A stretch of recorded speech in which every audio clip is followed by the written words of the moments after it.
ডিসকন ডিসকন ডিসকন। আচ্ছা বলেন তো, 100 টাকা দাম হিসেবে ডিসকন কি পারফেক্ট, নাকি ট্রেন্ড ফলো করতে গিয়ে পকেট থেকে 100 টাকা নষ্ট করছি আমরা? আইসক্রিমটা এমন ভাবে ভাইরাল হয়েছে যে এটি না খেলে এখন সামাজিক স্ট্যাটাস পর্যন্ত কমে যাচ্ছে। কারণ বাইরে বের হলেই বন্ধু বান্ধব থেকে শুরু করে সবার একটাই প্রশ্ন, ভাইয়া ডিসকন খাইছো? দেখছেন? তাই আর দেরি না করে এই সমস্ত কিছু মানুষের প্রশ্নের উত্তর দেওয়ার জন্য চলে গেলাম ডিসকন কিনতে। যাওয়ার সময় আমার রিক্সা ভাড়া লাগলো 40 টাকা। তারপর আইসক্রিম কেনা শেষ করে বাসায় আসলাম, বাসায় আসতে আবার ভাড়া লাগলো 40 টাকা। মানে 100 টাকার একটা আইসক্রিম খাওয়ার জন্য 80 টাকা শুধু রিক্সা ভাড়াই খরচ হলো। আমার লাভ লস নয়, আমার জীবনটাই লস।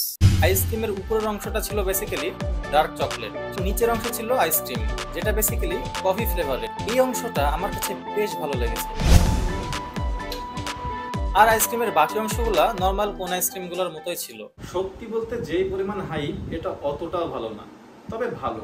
তবে এখন যদি আপনি ট্রেন্ড ফলো করে খেতে চান তাহলে খেতে পারেন। চলে যাচ্ছে আজকে, দেখা হবে কালকে।